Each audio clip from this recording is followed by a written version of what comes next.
Assalamualaikum warahmatullahi wabarakatuh. Alhamdulillahirabbil alamin wa bihi nasta'inu ala umuri dunya waddin. Wassalatu wassalamu ala asrofil anbiya'i wal mursalin sayyidina wa maulana wa habibina Muhammadin amma ba'du. Teman-teman mahasiswa Universitas PGRI Al-Ghufurah yang saya hormati, bahwasanya untuk selanjutnya adalah materi tugas pendidik ataupun guru. Yang pertama adalah mempunyai fungsi profesional. Dalam artian, guru meneruskan ilmu, keterampilan, atau pengalaman yang dimiliki atau dipelajarinya kepada anak didik. Gitu ya. Dalam arti bahwasanya guru sebelum mengajarkan, guru itu punya proses dia belajar sebelumnya. Dia punya proses memperdalam keilmuan sebelumnya.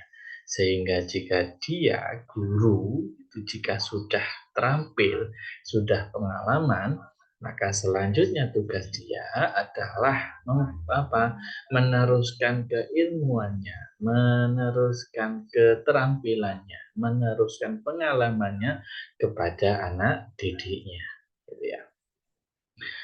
Yang kedua adalah fungsi kemanusiaan. Hal ini mempunyai arti berusaha mengembangkan atau membina segala potensi atau bakat atau pembawaan yang ada pada diri si anak, serta membentuk wajah ilahi dalam dirinya. Maksudnya apa? Gitu ya. Guru itu mengembangkan segala semuanya atau segala potensi yang ada pada diri anak. Akan tetapi di situ puncak dari fungsi kemanusiaan adalah memberikan sebuah pemahaman, menjadikan sebuah hasil akhir anaknya nanti mempunyai akhlak yang mulia, akhlakul karimah yang bisa diterima oleh masyarakat pada khususnya dan diterima oleh lingkungan. Yang ketiga adalah fungsi civic mission, dalam artian menjadi negara yang baik. Ya. Hal ini mempunyai arti guna wajib menjadikan anak didiknya menjadi warga negara yang baik, yaitu warga yang patriotik, mempunyai semangat dan kebangsaan nasional, dan disiplin atau taat terhadap peraturan undang-undang dasar dan Pancasila. Gitu, ya. Jadi menjadi warga yang negara yang baik, bukan menjadi negara yang menjadi warga negara yang baik, bukan menjadi warga negara yang menjadi sampah masyarakat, menjadi warga negara yang taat kepada peraturan negaranya, dan serta menjalankan syariat agamanya dan tidak menjadi dalam artian teroris yang merusak negara. Gitu, ya. Selanjutnya bahwasanya prinsip-prinsip di dalam sebuah profesi kependidikan, gitu ya, lebih khusus prinsip profesionalisme guru dalam undang-undang. Yang pertama adalah memiliki bakat, minat, panggilan jiwa, dan idealisme. Hal ini mempunyai arti yang pertama adalah seorang guru yang mana disebut profesionalisme adalah memiliki bakat untuk transfer pengetahuan, memiliki bakat untuk memberikan pengajaran, memiliki bakat untuk mengajar orang, menjadikan orang lebih baik. Yang kedua adalah minat. Minat ini harus ada sejak awal, yang mana itu berkorelasi lurus dengan panggilan jiwa. Guru itu harus ada panggilan jiwa, apalagi profesionalisme guru lebih khusus kepada guru-guru PAUD ataupun guru-guru sukuan pada umumnya, Itu jika panggilan jiwanya tidak ada, maka bisa dipastikan di dalam tengah perjalanan pengajarannya dia bisa motong ataupun nanti mengundurkan diri menjadi seorang guru. Jadi ini penting gitu ya. Sering saya sampaikan di kelas ini ataupun di kelas yang lain, bahwasannya menjadi seorang guru itu harus ada panggilan jiwa. Selain minat harus ada panggilan jiwa. Sehingga jika di dalam tengah perjalanan, misalkan sebagai contoh HR yang kurang, gaji yang sangat di bawah UMR, atau kebutuhan yang melebihi pendapatan dia menjadi seorang guru, maka dia tidak masalah. Karena kenapa? Karena guru adalah minat dan panggilan jiwanya, gitu ya. Jadi itu penting. Dan selanjutnya adalah idealisme. Idealisme ini sangat perlu dimiliki oleh seorang guru yang mana untuk dapat terus melanjutkan prinsipnya menjadi seorang guru meskipun di luar sana banyak sekali godaan-godaan untuk mundur dari jabatannya dia menjadi seorang guru. Yang kedua, memiliki komitmen untuk meningkatkan mutu pendidikan, keimanan, ketakwaan, dan akhlak mulia. Hal ini harus dimiliki oleh seorang guru. Jadi punya prinsip, memiliki komitmen meningkatkan mutu pendidikan. Di antaranya bagaimana Pak? Guru jangan sampai itu hanya bisa menerima saya lulusan S1, tidak. Tapi di luar itu, seorang guru harus tetap mengupgrade kemampuannya. Baik belajar lagi, melakukan searching, menulis jurnal, gitu ya. Meningkatkan kemampuan dalam metode belajar mengajar, memahami strategi pembelajaran di kelas, menguasai kelas, dan lain sebagainya. Selanjutnya adalah memiliki komitmen keimanan dan ketakwaan. Dalam artian untuk meningkatkan keimanan dirinya, juga meningkatkan keimanan dan ketakwaan dan akhlak mulia anak didiknya. Apapun agamanya, baik itu muslim ataupun yang non-muslim. Sehingga nanti mutu pendidikan, tanda lebih khususnya keimanan dan ketakwaan, keluar dari lembaga yang ada guru tersebut, si siswa atau peserta didik atau muridnya itu keimanannya lebih matang, ketakwaannya lebih matang, dan akhlak mulianya bisa dipertanggungjawabkan di masyarakat. Ini sangat perlu gitu ya.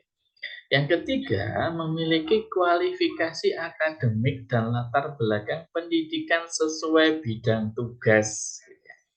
Ini harus. Nah, sekarang ini mahasiswa saya yang sekarang menempuh prodi PG PAUD, ini diantaranya adalah untuk kualifikasi akademik. Seyogyanya guru PAUD itu mengajar di PAUD, RA, dan TK. Sekarang ini di luaran sana banyak sekali guru yang kualifikasi akademiknya berbeda dengan bidang tugasnya. Sebagai contoh, banyak sekali bahwasannya guru PAUD yang mana S1-nya itu terkadang dari bidang yang lain. Atau masih SLTA atau SMA atau masih madrasah aliyah. Lebih-lebih guru-guru PAUD masih mempunyai background pendidikan atau background kualifikasi akademik pesantren. Apakah salah, Pak? Tidak. Tapi dengan kualifikasi yang akademik yang sesuai akan lebih dapat memantapkan tujuan atau lebih pas dalam bidang pendidikannya. Yang keempat, memiliki kompetensi yang diperlukan sesuai dengan bidang tugas. Hal ini sangat berkaitan dengan yang nomor 2 dan nomor 3 tadi, memiliki kualifikasi akademik. Nah, kompetensi ini apa? Kompetensi adalah sebuah kemampuan yang diperlukan, lebih khusus kepada guru-guru PAUD. Guru-guru PAUD ini ada aspek parenting yang harus dimiliki, gitu ya. Guru PAUD harus mempunyai kompetensi parenting yang sangat mumpuni. Jangan sampai guru PAUD modelnya seperti orang tukang pukul. Wah, ya bahaya. Siswanya ya bisa takut dan lain sebagainya. Ya, kompetensi dalam artian nanti guru-guru PAUD ini dalam kelasnya itu sisi lain menjadi seorang guru, yang sisi lainnya adalah dalam bidang kepengasuhan anak di dalam kelas. Yang kelima adalah memiliki tanggung jawab atas pelaksanaan keprofesionalan. Contoh, seorang guru itu selain mengajar juga ada tanggung jawab keadministrasian. Panjenengan sebelum mengajar harus sudah membuat rencana pelaksanaan pembelajaran, harus punya media yang akan digunakan saat nanti mengajar, harus ada strategi apa atau metode apa yang nanti akan dipergunakan di dalam kelas sesuai dengan keprofesionalan Anda. Bahwasannya Anda menjadi guru, ya harus di bidang guru. Di antaranya metode yang digunakan, media yang digunakan, ataupun strategi yang nanti akan dilaksanakan. Yang keenam adalah memperoleh penghasilan yang ditentukan sesuai prestasi. Nah, ini yang mungkin sedikit tidak sesuai gitu ya. Kalaupun di masyarakat sekarang, mungkin dari pihak pemerintah juga masih belum ada mungkin kesetaraan antara guru PAUD, LA, dan TK. Karena sampai sekarang guru PAUD itu masih belum dianggap sebagai profesionalisme seorang guru anak-anak. Meskipun tanggung jawabnya sama, gitu ya. Kewajibannya sama, tugasnya sama, semuanya sama. Tapi sampai sekarang masih belum, entah alasannya apa, gitu ya. Dan sekarang ini masih banyak diperjuangkan oleh teman-teman himpau di atas sana gitu ya. Jadi kita yang ada di bawah yang kita menunggu dalam artian bahwasanya nanti guru PAUD juga disetarakan dengan atau disamakan dengan guru TK dan RA. Memiliki kesempatan untuk mengembangkan keprofesiannya ini jelas gitu ya. Mengembangkan ini kesempatan dan mengembangkan dalam artian apa? Ini bahwasanya panjenengan itu punya hak yang sama dan punya hak kesempatan. Bahwasanya Anda suatu saat layak untuk terjaring sertifikasi. Dan ini untuk guru PAUD masih sekarang itu masih belum. Nah, hal ini ya menjadi poin penting untuk pemerintah untuk dapat melaksanakan apa? Melihat potensi yang ada di bawah, bahwasanya guru PAUD dengan guru TK yang dikerjakan sama dan lain sebagainya. Memiliki jaminan perlindungan hukum dalam menjalankan tugasnya, jelas gitu ya. Panjenengan mengajar, panjenengan mengarahkan anak orang harus mempunyai perlindungan hukum. Lebih-lebih perlindungan hukum ini dalam artian harus diakomodasi oleh organisasi profesi sampean. Apakah Himpaudi sudah ada bidang perlindungan hukum ataupun belum. Nah, yang kesembilan, memiliki organisasi profesi yang berkewenangan mengatur hal-hal yang berkaitan dengan tugas. Ini sudah banyak gitu ya. Kalau kalau guru PAUD itu ada Himpaudi, kalau guru TK ada IGTKA, guru RA ada IGRA. Untuk guru-guru madrasah, sebagai contoh ada PGMI, guru-guru yang di bawah naungan Kemendikbud ada PGR, PGRI. Kesemuanya itu memiliki kewenangan mengatur hal-hal berkaitan dengan tugas Anda. Yang mana korelasinya dengan yang nomor 8 nanti memberikan perlindungan hukum terhadap anak buahnya atau kepada anggotanya. Sehingga seorang guru yang mengikuti organisasi atasnya dalam mengajar mempunyai rasa tenang, mempunyai rasa yang tidak was-was. Apalagi sekarang di luaran sana banyak sekali kejadian-kejadian bahwasanya guru itu bisa dipolisikan dan lain sebagainya. Nah, ini organik profesinya hadir gitu ya. Organisasi profesinya mendampingi, menemani, memberikan perlindungan hukum, menjamin dan lain sebagainya gitu ya. Sehingga guru itu tidak berasa sendirian. Jadi organisasi profesi ini tidak hanya mereka menerima iuran dari kita, tapi saat kita butuh organik profesi juga hadir untuk menemani kita, untuk memberikan dukungan kepada kita, memberikan pendampingan kepada kita. Misalkan ada seorang guru yang menjadi anggotanya terjerat sebuah permasalahan. Selanjutnya,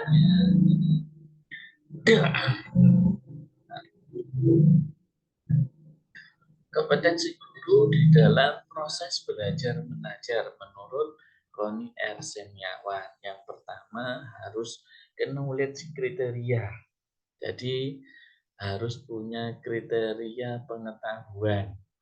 Yang kedua performance kriteria dan yang ketiga adalah produk kriteria. Knowledge kriteria ini apa sih Pak? Knowledge kriteria ini dalam artian panjenengan menjadi guru itu harus smart gitu ya, harus pinter, harus tanggap terhadap permasalahan yang nanti terjadi di dalam proses Anda mengajar menjadi seorang guru gitu ya. Panjenengan mengerti sesuai dengan zamannya, teknologi mahir gitu ya. Meskipun lulusan lawas ya, lulusan lama. Jadi sekarang misalkan anak-anak PAUD sekarang sudah zamannya main smartphone dan bisa menghasilkan sebuah animasi misalkan gitu ya, maka panjenengan gurunya juga harus bisa. Terlebih kemarin 2 tahun kemarin kita dipaksa oleh keadaan dengan adanya COVID 2000 ya namanya apa? Corona COVID itu, virus COVID, bahwasanya kita dipaksa untuk menggunakan teknologi. Meskipun saat itu banyak guru yang tertatih-tatih gitu ya.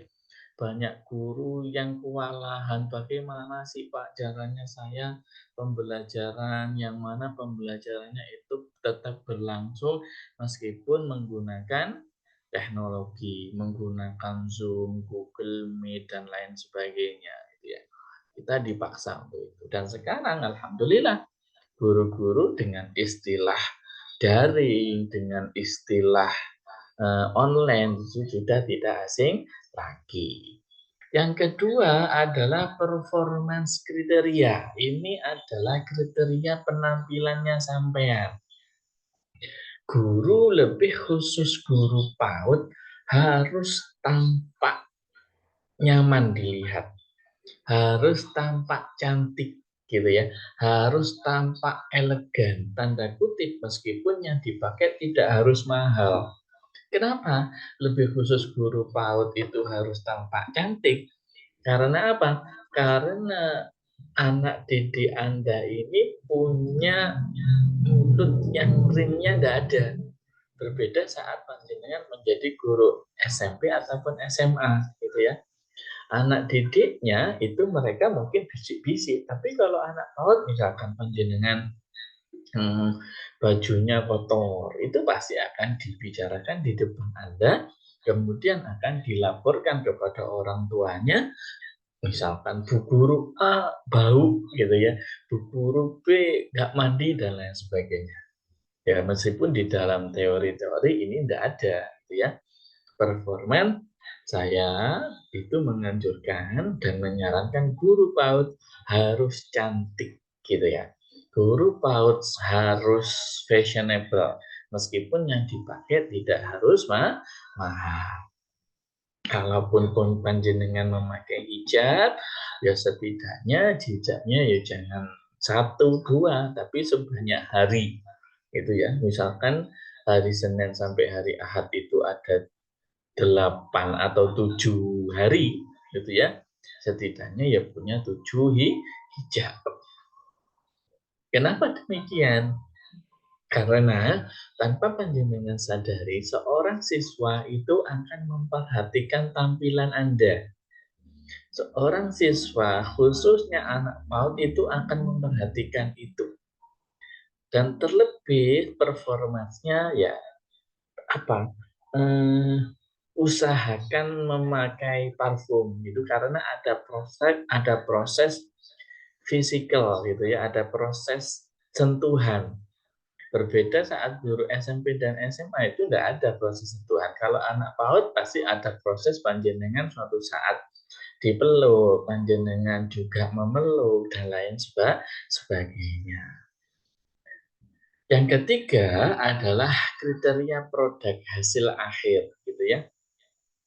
Jadi panjenengan mempunyai kompetensi belajar mengajar nanti keluar dari lembaga Anda, anak nanti bisa apa? Yang jelas sesuai dengan tema, sesuai dengan kompetensi dasar yang telah dicanangkan oleh pemerintah. Nah, kalau menurut kita mengikuti sebagai contoh, mengikuti apa nggih keinginan wali murid gitu. Kadang kan kita ada dilema gitu ya. Kita ada dilema seorang anak PAUD kalau menurut silabus dan lain sebagainya kita kan masih belum dibenarkan anak usia PAUD itu belajar membaca. Tapi tuntutan masyarakat bahwasanya masyarakat itu ingin anaknya kalau keluar dari lembaga A itu bisa calistung atau baca tulis menghitung. Nah, ini bagaimana pelaksanaannya? Pelaksanaannya tetap dalam keseharian kita untuk anak PAUD masih belum dibenarkan proses membaca dalam artian belajar membaca. Tapi kita dibenarkan sesuai dengan tema dan anak itu tidak sadar mereka belajar membaca. Sebagai contoh, kita mempunyai tema lingkungan. Nah, di sana ada gambar pohon gitu ya. Nah, tanpa kita sadari dan tanpa anak sadari kita belajar calistung sebagai contoh. Di sini ada berapa pohon kelapa. Nah, ini di situ kan ada calistung sehingga siswa tanpa dia sadari anak akan belajar menghitung. Misalkan di situ ada namanya outbound gitu ya. Temanya lingkungan. Di situ ada huruf misalkan loh, itu ada huruf ada apa P di shred nah, yang artinya mempunyai arti dilarang parkir. Lah itu huruf apa? Itu huruf P. Nah, itu tanpa dia sadari kan belajar membaca meskipun tidak terkonsep untuk belajar membaca. Oke.